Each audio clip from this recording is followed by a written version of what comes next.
Hola, bienvenidos una vez más a Déjate Caer, Sin Filtros, un programa de evolución terapéutica y Output Podcast, aunque en las últimas veces no lo he dicho, pero ahora ya sí lo dije. Y el día de hoy estoy con... Adri Carrillo. Amílcar Valdés. Y bueno, yo soy Fabio Valdés. Si eres nuevo en esto de este podcast que no conoces, pues déjame explicarte cómo es la dinámica. Primero vamos a hablar de algo, una cosa de la cultura pop. Algún personaje, alguna obra, alguna canción, alguna cosa que sea así como conocida para mucha gente.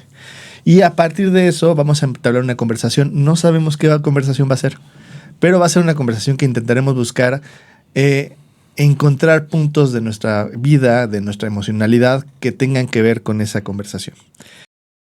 Bienvenidos a Déjate Caer.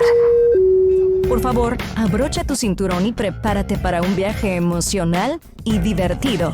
Aquí creamos una experiencia en la que, con pretexto de algo de la cultura pop, nos adentraremos a hablar de nuestras historias de vida. Toma tus palomitas y déjate caer, sin filtros, al puro estilo vulnerable y divertido de evolución terapéutica.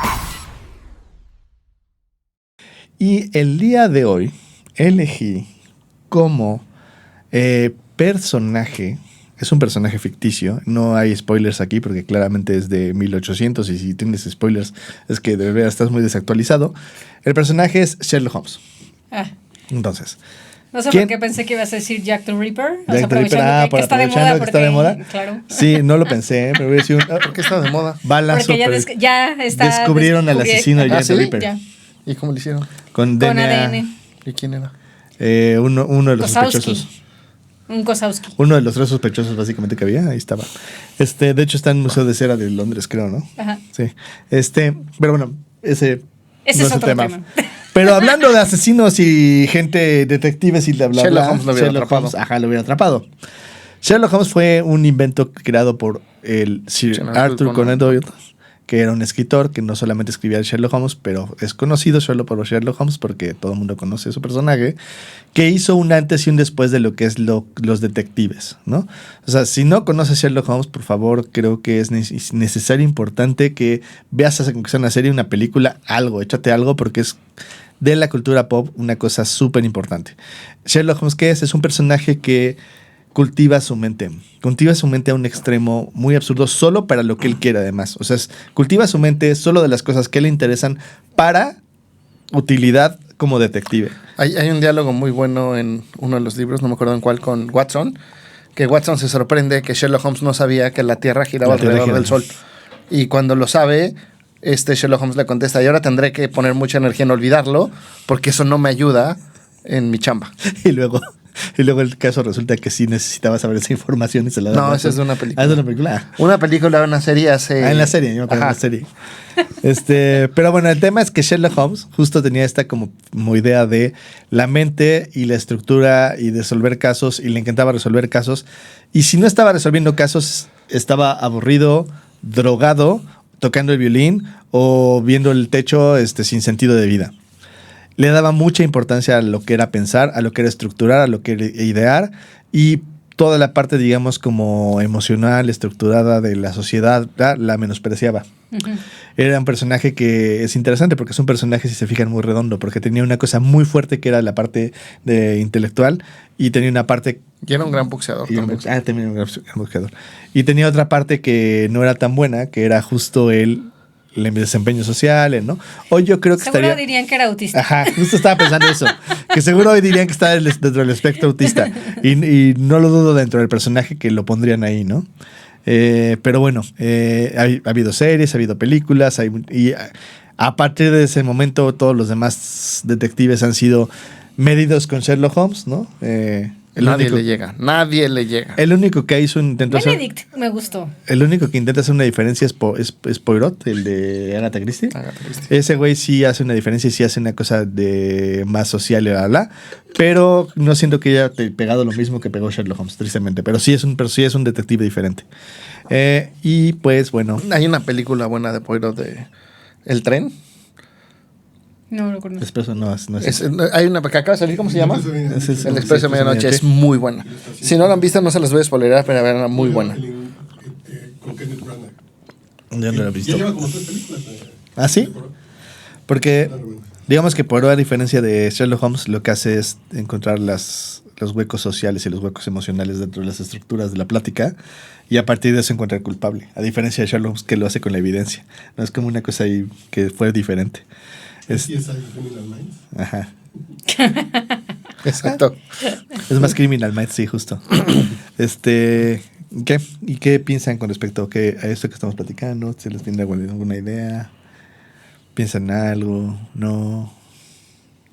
Yo, cuando estabas hablando de cómo Sherlock es un personaje que valora la mente, porque no es que valore el conocimiento, no tiene razón Amílcar, porque si fuera a valorar el conocimiento por el conocimiento, entonces querría saber de todo.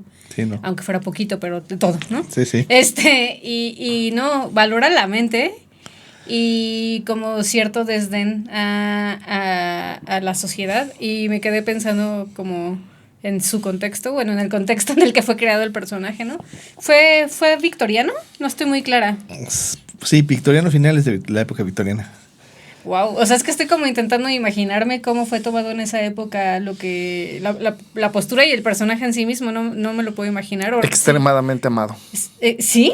O sea, de hecho, Sir Arthur Conan Doyle odiaba a Sherlock Holmes, lo mata, porque dijo, ya no quiero escribir este cabrón, lo mata, y literalmente lo agarran a billetazos. Para que lo reviva. Y lo revive. Y lo revive así de manera, una forma muy loca, güey, porque lo mató de una forma que tú decías, güey. No hay forma de forma que lo revivió. Y lo revivió y tiene coherencia. Ajá, pero era amadísimo Sherlock Holmes y Sir Arthur Conan Doyle lo odiaba. Que eso es una cosa que se va a hacer un buen escritor. Cada que lo un pienso, buen escritor. para la época tiene sentido. O sea, estaba como estoy medio perdida en la época, pero como había mucho avance tecnológico, ¿no? Y yo creo que era como una especie de...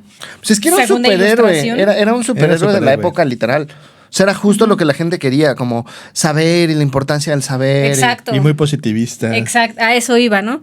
Porque me quedé pensando como las versiones más recientes que se han hecho de Sherlock, y creo que, no sé, me quedo pensando mucho en la serie que es un la serie de la inglesa, ¿no? Sherlock, ¿no? Justo donde sale Benedict Cumberbatch. Ajá.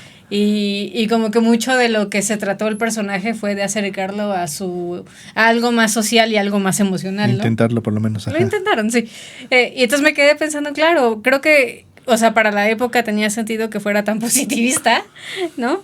Pero creo que a donde me lleva a mí, o sea, lo que estaba pensando, pues es que me recuerda un poquito a cómo me veía yo a mí misma hace unos años, y yo me acuerdo que cuando estaba estudiando la carrera, yo era súper fan del modelo terapéutico que se llama cognitivo-conductual, porque es eso, ¿no? O sea, es como la cabeza y el pensamiento prevalece sobre todo, y como si tú cambias tu forma de entender y de mirar las cosas desde un punto de vista racional, entonces la teoría dice que vas a sentir distinto.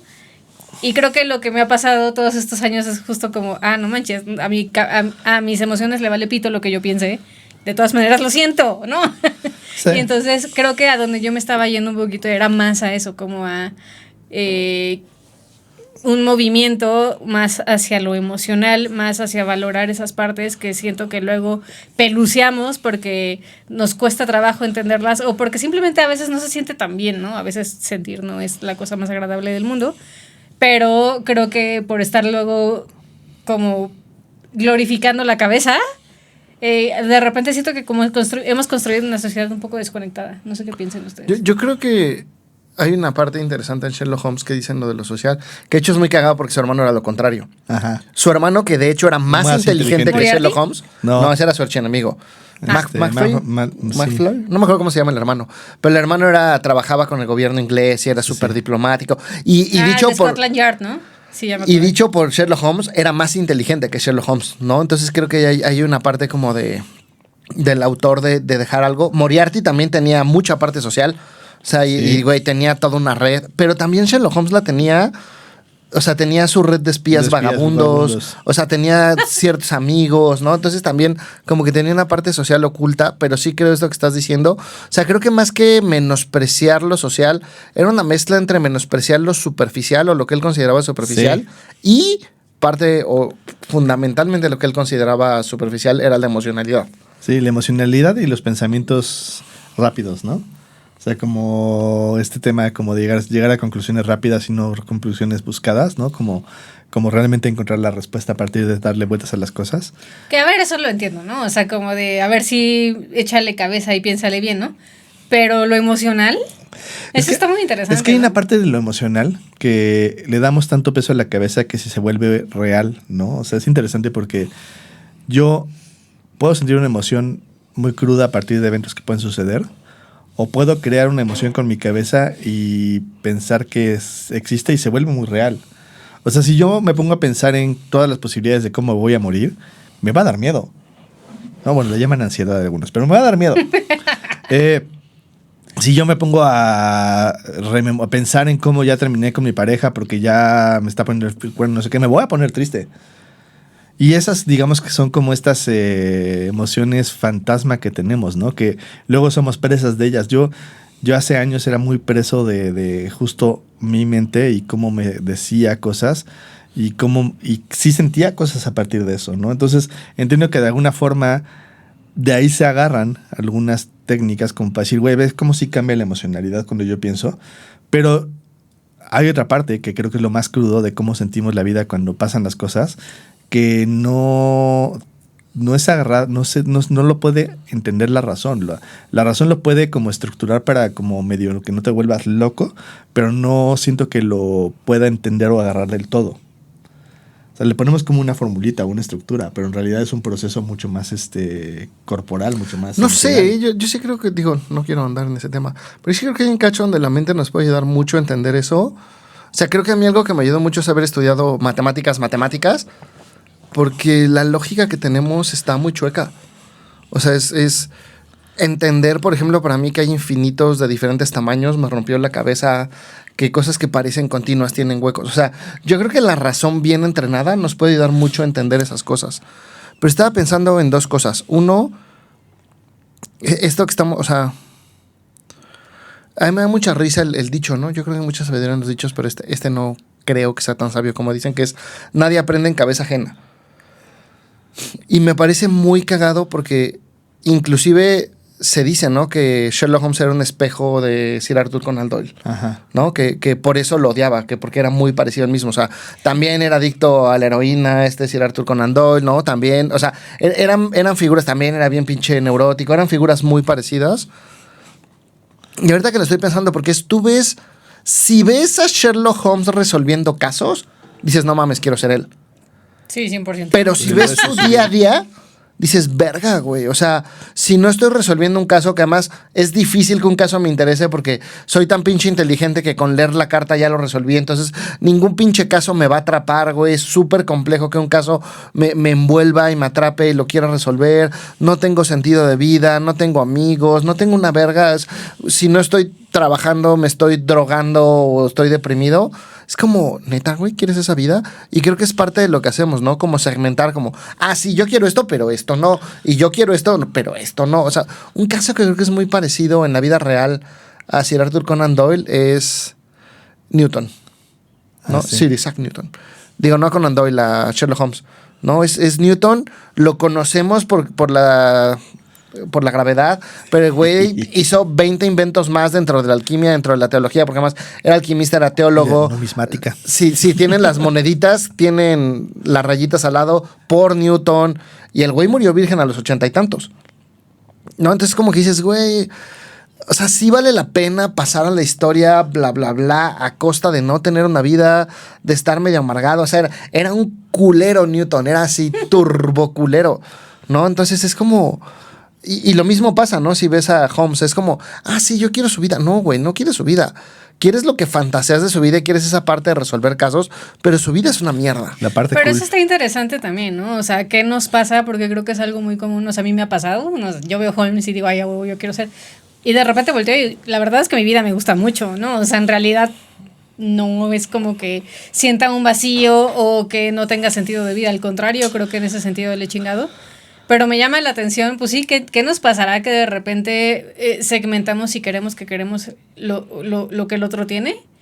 Y también me quedé pensando qué tanto justo tendrá que ver con esto que mencionas a mí, como de...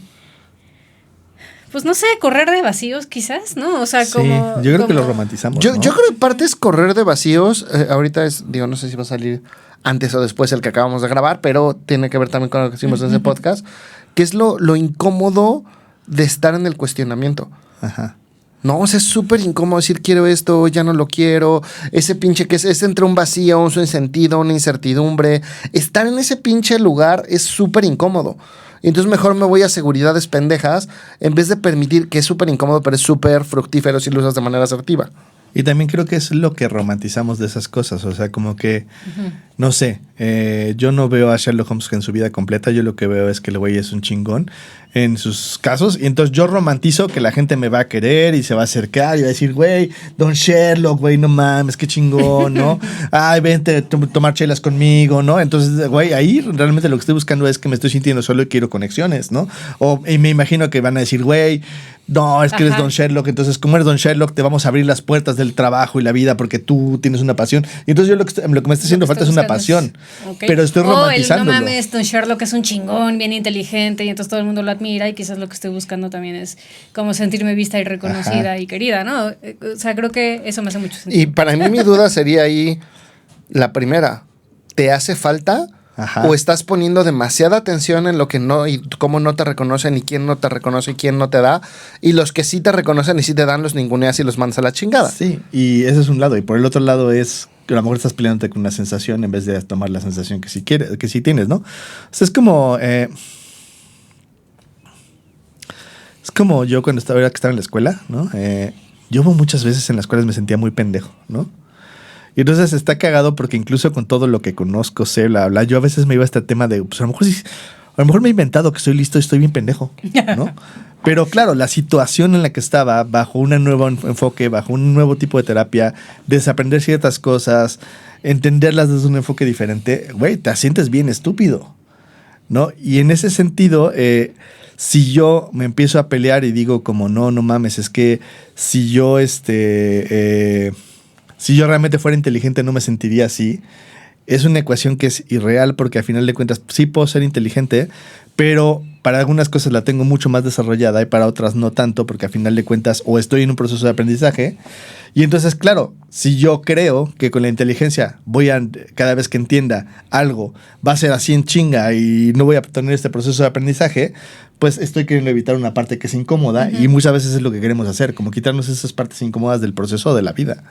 A ver, quizás estoy muy simplista, pero creo que algo que se me está ocurriendo ahorita que los escucho es usar esto como información para ti mismo y tu proceso, ¿no? Es como de, ok, estoy fantaseando con ser tan chingón como Sherlock Holmes, o estoy fantaseando con tener el esposo que tiene no sé quién, o estoy fantaseando con la vida de fulanito, o sea, un poco en envidia, ¿no? O sea, como en quiero eso, no sé si quiero pagar los precios de eso. Ajá. Y como hacer esa especie de fórmula de qué siento que voy a dejar de sentir o que voy a empezar a sentir si obtengo esas cosas, ¿no? O sea, quizás por ahí es un buen mapeo para empezar a rascarle y empezar a usar esta información a favor, ¿no? Que no solo se quede como en fantasía o en, ay, qué chingón sería, sino como, pues, ¿por qué? ¿No? ¿Cómo me imagino? Que hay abajo de eso que estaría chingón según tú y quizás encuentres, no sé, algo padre para empezar a trabajar. ¿Cómo me imagino que sería, no? O sea, ¿cómo me sentiría? ¿Qué sentiría o qué dejaría de sentir? Incluso, Sí, ¿no? por eso. Pero es que creo que el cómo me sentiría me ayudaría como a que dejo de sentir. Porque a veces es como, me voy a sentir admirado, sí. Ok, a lo mejor ya hoy eres admirado. Entonces, ¿qué estás queriendo dejar de sentir? Pues quiero dejar de sentir chiquito, menos. Incluso esta sensación que está súper común, que este síndrome comillas, que ojalá, no sé si lo pusieron en el SM5, no lo vi, pero el síndrome del impostor, ¿no? Que le llaman ahora, que no es nada más que un tema de no reconocer que sí tienes partes que vives, que sientes, que son reales en alguna forma, pero que no necesariamente es lo que traduces, ¿no? O sea, no porque yo no le haya puesto 100% a mi chamba y me esté yendo bien, quiere decir que entonces soy un fraude. Nada más quiere decir que a lo mejor no le puse lo que yo creo, fíjense, lo que yo creo que tuve que haberle puesto a mi chamba. Uh-huh. Pero como esa sensación no se quita, entonces soy un fraude, ¿no? Y es como este juego de justo tener un montón de vergüenza frente a los demás, de que se den cuenta de quién soy de fondo y de cómo me vivo, ¿no? Es que yo muchas veces me he sentido bien estúpido dando terapia o dando clases. O no es una cosa, yo creo que es una constante. O sea, yo sí hay veces en sesiones donde he dicho, ¿y si mejor me salgo ahorita? ¿No? O sea, sería más fácil, ya mejor. O le digo, ¿sabes qué? No puedo trabajar contigo, te voy a remitir, ¿no? Porque me estoy sintiendo tan estúpido, tan mal. Y sin embargo, tengo la evidencia o tengo la visión de que sí he apoyado a la gente que le doy terapia. Entonces es una cosa como que, ¿no? Que no es que parece contradictoria, pero que no es contradictoria porque sí lo sigo viviendo. No porque tenga 20 años dando terapia y siendo buen terapeuta, entonces va a llegar un paciente que voy a decir, sí, a huevo, me las sé todas, ¿no? Es una cosa que se vive, sigue viviendo y que a veces creemos que porque lo entendemos va a cambiar. Ay, ojalá. Ojalá con entender las cosas todo cambiara, pero no funciona. Ya lo intenté y no. Sí. Es como muy... No sé su experiencia, pero en mi experiencia a mí me han llegado muchos... Los pacientes que más me llegan son pacientes que entienden perfectamente qué les pasa, cómo les pasa y dónde le pasa, pero no pueden hacer algo diferente. No es muy común. Y la vivencia, el contactar con lo que sienten, lo que les pasa, lo que viven en sus circunstancias, les ayuda a tener una diferencia. El observar las cosas desde un ángulo diferente les ayuda como a moverse del lugar. A mí me ha pasado últimamente que tengo pacientes que son muy inteligentes, que pueden entender perfecto su proceso, o sea, que de verdad son como muy buenos, como claro, esto me pasa por esto y busco esto para esto, o sea, como que casi así el paciente ideal, pero les cuesta un huevo bajar a... Ajá, pero ¿qué sientes, güey? Al o sea, cuerpo, bajarlo al cuerpo, ¿no? O sea, pero qué chingón qué chingón que lo entiendes, pero qué sientes, ¿no? O sea, como que últimamente, no sé si a ustedes les ha pasado, pero como que me ha pasado, como que les cuesta mucho trabajo conectar no solo con el cuerpo, también con o sea, digo, porque una forma de a veces de encontrar fácil qué es lo que estás sintiendo es mirando tu cuerpo, pero creo que, o sea, a veces ni mirando su cuerpo, pues no, o sea, de verdad es como... La atención. Como que le estoy hablando en chino cuando les pregunto qué sientes, ¿no? Como Sherlock un poco, ¿no? Como mucho enfocado en la cabeza, en la mente, en la estructura. Sí. Yo creo que tengo una paciente el último año que me ha dado mucha paz acompañarla. Al principio me costaba mucho trabajo porque es de estas personas que lleva 20 años en terapia o 30 años en terapia. Tenía un tema de, por un lado, dismorfia corporal y por otro lado, peso. Y hoy está en un lugar distinto, pero está en un lugar distinto sin saber muchas cosas distintas. O sea, eso está súper cool. Solamente acompañándola a que viviera lo que le pasaba frente a ciertas circunstancias. Y entonces sí, aparecen cosas nuevas que se tienen que trabajar. Que a lo mejor ya sabe ella por otras terapias o por otras cosas qué hacer, pero no aparecían porque no entraba en esta dinámica de lo que le estaba pasando frente a su cuerpo, frente a los demás, cómo usar de pretexto ciertas cosas para no acercarte, para no arriesgarte, para no moverte, para no. Y ya cuando lo empiezas a hacer, cambia por completo la dinámica, ¿no? Es porque ya está en lo concreto. Ajá. Que es un poco lo que a veces no hacemos, ¿no? Como aventarnos a lo concreto. Yo creo que esa es una parte que no estoy del todo de acuerdo porque sí sabe algo distinto. Y sí sabe algo súper importante que es el peso de lo emocional. Y eso es algo que hace toda la diferencia y no le damos el peso que tiene. Y seguro sabe otra cosa, aunque no lo mencionaste, porque yo creo que el tema más común en mis pacientes es que como están peleados con las sensaciones, emociones pinches, es lo único que ven. Uh-huh. Y entonces avanzan un chingo y crecen un chingo. Es como, pero nada sirve, nada tiene sentido. ¿Pero por qué? Porque tu definición de eso es que se vaya esto. Que no se va a ir. Dejo de sentirme pincho. No, entonces es como poder cultivar esto y crear esto y tal. Que ese proceso es súper difícil y yo sí creo que seguimos viviendo una época bien tóxica para eso. O sea, creo que a pesar de que ahora sí el miedo es bien recibido y el enojo y bla, bla, pero es vívelo en chinga, güey, y ponte feliz. Sí, ¿no? y es mucho justo ha habido cambio en discurso, no cambio real. No, y además echarle justo el entendimiento encima, no es ya entendiste para qué te cuida el miedo, ¿no? Lo que sigue, no, güey, tienes que vivirlo, estar ahí, contactar, ver cuál es el miedo que te pasa en particular y ver qué vas a hacer con eso, si vas a tomar el riesgo o no. Es un proceso mucho más fuerte de lo que a veces entendemos, que ese es el tema que luego pasa con estas entender cosas, ¿no? De que es como un tema de, güey, ya lo entendí, entonces no lo toco. No, sí, tócalo entendiendo. No es dejar de entender, pero es tócalo entendiendo, no entiéndelo para quitártelo. Y otro proceso, yo tengo una paciente muy inteligente que eso le cuesta mucho trabajo entenderlo.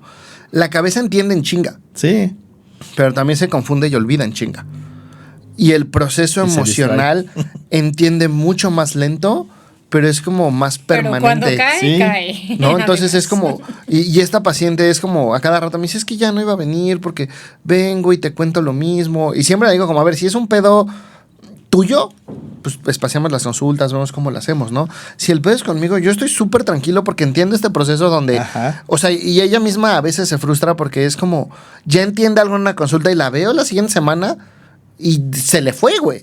Y es algo que en su vida cotidiana no le pasa, ¿no? Pero porque aquí es un proceso mucho más complejo que de repente la gente no entiende que la emocionalidad tiene una complejidad distinta, pero también porque tiene una permanencia y también recompensas distintas.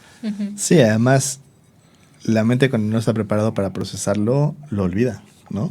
Entonces es un tema que a veces se sienten muy pendejos. Yo también tengo paciente que cada semana con semana... O se confunde. Ajá. Semana con semana tenemos la misma plática.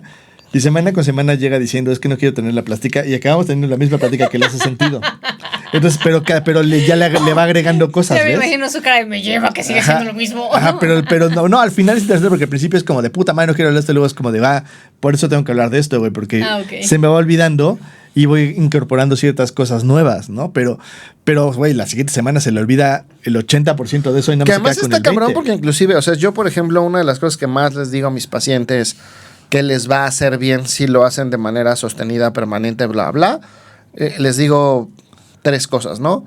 Citas contigo, una vez a la semana de al menos 1 hora, sin un café, sin un libro, sin el celular, cosa que constantemente busco pretextos para no hacer y dejo de hacer, y de repente me cacho y digo, madres, güey, tiene meses que no la hago, ¿no? Entonces, porque es incómodo, porque a veces es súper bonito y súper agradable, pero incómodo, no. Y muchas veces es incómodo y desagradable, entonces busco pretextos. Otra es como hacer cosas que sé que me ponen de buenas, como sencillas, como sentarme a disfrutar una taza de café, pero de veras disfrutarla, escuchar la música que me gusta, disfrutar el moverme en bici. Y la otra es se me olvidó el otro. Como reconocerte diariamente cosas que hiciste bien, ¿no? Como en vez de en la noche la parte que hace tu cabeza la mayoría de las veces inconscientemente de todas tus cagadas, está bien, güey, que tu cabeza lo siga haciendo, pero hacer este recorrido de, no mames, aquí me la rifé, esto lo hice bien, son 3 cosas que suelo decirle mucho a mis pacientes y son 3 cosas que yo no hago o que fácilmente dejo de hacer. Es que, ¿Por lo incómodo? ¿O qué pasa? Parte es lo incómodo. Indiscutiblemente gran parte es lo incómodo y gran parte también es vivimos en un puto entorno que no nos permite hacer cosas distintas. O sea, es el rush de puta madre, voy al gimnasio, pero entonces ahora voy a grabar y luego me voy a Evolución y luego me voy a mi casa y tengo que cocinar y la dieta y la verga y la chingada no, es como, güey, pausas. ¿No? Es otra cosa que me digo mucho a mis pacientes, como pausa. Haz 2-3 pasos al día de 2 o 3 minutos y digiere lo que te está pasando. Pero vivimos en un pinche mundo de, güey, ya acabé de dar consultas y ya tengo 277 mensajes, entonces, güey, salgo a estar media hora en WhatsApp y ya se me hizo tarde y entonces me voy en la bici a preparar todo para el día siguiente, pero ya me tengo que dormir, pero... Sí, que está en la carrera todo el tiempo. Sí, es como... O sea, yo un poco lo pienso, ¿no? Y lo siento como un tema de... me olvido de, o sea, como que resisto ciertas cosas de mí para ver ciertas cosas de mí y a veces acepto ciertas cosas. Creo que el camino es ir a favor de la resistencia, dirían, ¿no? Que es, güey, sí, güey, me siento un perdedor. Pues sí, te vas a sentir un perdedor, güey. Tu cabeza te lleva a pensar que eres un mediocre. Sí, tu cabeza te va a pensar que eres un mediocre, güey. Eso va a pasar. Eso no va a dejar de existir. Pero le podemos meter otras cosas también. O, más bien no, pero además le podemos meter otras cosas también. Que es un tema de y también esa parte la puedes usar a favor. Claro. O sea, yo estoy en una continua mejoría porque parte de mis cafés, que es parte de lo incómodo, hablo con mi seguridad, me hice cosas bien culeras. Y a veces tiene razón, le digo, tienes razón, aquí sí la cagué. Y hablo con mi paciente, le digo, oye, me quedé con esta sensación, no sé qué, bla, bla, hablo con mis seres queridos. Ajá. Muchas veces no fue tan grave como mi cabeza dice, pero sirve para que yo vaya mejorando. Sí, claro. Y entonces ahí te vas a lo concreto para ver si es cierto o no es cierto, ¿no? Una cosa que que yo hago constantemente porque me voy muy fácilmente a ese lugar, es sentir que a veces con ciertas cosas que hago, digo, ya rompí la estructura, hice una cosa incómoda, hice algo que no funciona, y cuando me voy para allá lo que hago es como o preguntar o ser cínico al respecto o buscar información. Y entonces me ha servido un poco como para ver que gran parte de las veces es una cosa que yo construyo después. O sea, no que no ocurre en el momento, sino que después digo, claro, fue incómodo y lo voy estructurando, ¿no? Entonces me ha servido para conocerme y notar cosas que a veces en el momento no notamos porque realmente no son tan importantes, ¿no? Pero bueno, de conclusiones, ¿qué piensan del día de hoy que hemos platicado? ¿Con qué se quedarían? Creo que yo me quedo para mí y también como para mis pacientes como ir a favor de la resistencia cuando salga la información y cuando salga la información de me gustaría tener estas cosas que romantizo de otras personas, usarlo de información para ver qué quiero y qué no quiero. Uh-huh. Yo retomar estas cosas que de repente dejo de hacer y como algo que me servía mucho en su momento era tener un día donde hacía checkpoints. Ya no tienes tu día, ¿verdad? Y a lo mejor volver a hacer eso y tener el checkpoint y decir como qué hice, qué no hice. Como una revisión, ¿no? Yo tenía media hora a la semana donde decía, a ver, ¿tuviste cita contigo? No. Ah, ok, güey. ¿Escuchaste música que te gusta? No. Ah, ok. ¿Hiciste esto? No. Ah, ok. ¿Estuviste revisando en el día a día las cosas que hiciste bien? No. Ah, ok. Y es muy cagado porque en vez de usarlo como castigo, como flagelarme, no, solo era observarlo y es muy cagado porque solo con observarlo para la siguiente semana cambiaba solito. Cuando me obligaba y cuando me emputaba y me madreaba, no cambiaba. Sí, no, solo es observarlo y a veces solo observar cambia cosas. Sí, sí. Pues yo me quedo con esto de ni tanto que queme el santo ni tanto que no lo alumbre. La mente puede ser una cosa que puede funcionar para ciertas cosas siempre y cuando la pongamos al servicio mucho de lo que sentimos y lo que vivimos. Y nos ayude como un poquito a reconocer a favor cómo podemos hacer las cosas en vez de usarla como una cosa que nos la pide o nos haga sentir como inadecuados todo el tiempo por cómo lo estructuramos, ¿no? En ese sentido, pues los invitaría a ir más allá de tu mente y conjugarla con tus emociones. Y eso que te puede potencializar muchas cosas. Y pues bueno, pues eso sería todo el día de hoy. Gracias por haber estado aquí. Pónganos campanita. Si les gustó, pónganles me gustó. Si no me gustó, también pónganles que les gustó. Comenten, compártanos con sus seres queridos. Sí, si conoces a alguien que de repente sientes que es pura cabeza, ¿no? O tiene una cosa medio ahí, afán medio positivista. Positivista es como todo comprobable y todo medido. Todo. Mándale este podcast, en una de esas, pues algo le funciona, algo le acomoda, algo le mueve. Igual y no, pero la posibilidad está ahí. Y pues nos veremos pronto para seguir hablando de cosas pop y la vida emocional. Y cuídense mucho. Bye. Bye bye. Este audio está hecho en Output Podcast.